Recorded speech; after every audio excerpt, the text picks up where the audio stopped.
తమ్ముడిని అడగాలని ఎందుకు అనిపించలేదు నీకు? నేను ఏ మొహం పెట్టుకున్నాడు దగ్గరికి వెళ్ళి అడుగుతాను చెప్పు. ఆ? ఇదే సూట్లో నా అన్న హోటల్ కదా అని 4 ఇడ్లీ పెట్టమని ఆకేసుకుని కూర్చున్నాండి. ఆయనకు భయపడి లేచి బయటికి పొమ్మన్నాను. ఇప్పుడు వెళ్ళి ఎలా అడుగుతాను చెప్పు. ఇలాంటివన్నీ తన మనసులో పెట్టుకోడండి. మీరందరూ వేరు, తను వేరు. బాలే చెప్పావు వదనమ్మా. నా తోడ బుట్టడు అర్థం చేసుకోలేకపోయినా బయట నుంచి వచ్చిన నువ్వు అర్థం చేసుకున్నావు. మార్కెట్లో వ్యాపారాన్ని అర్థం చేసుకున్నారు కానీ మనుషుల మనసుల్ని అర్థం చేసుకోలేకపోయాడు.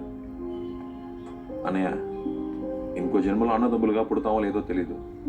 ఉన్న నాలో సంతోషంగా ఉండాలి. ఒక తల్లికి పుట్టిన బిడ్డలం అన్నయ్య. మన గురించి ఊళ్ళో 10 మంది 10 రకాలుగా మాట్లాడకూడదు అన్నయ్య.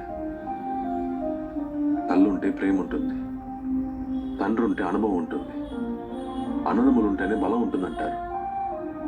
నీకు అన్యాయం జరిగితే నేను చూత ఊరుకుంటానా? ఇదే కాదన్నయ్య, మార్కెట్లో ఏ సెంటర్లు కావాలో చెప్పు. నా తల తాకటెట్టేనా నీకు ఇప్పుతాను.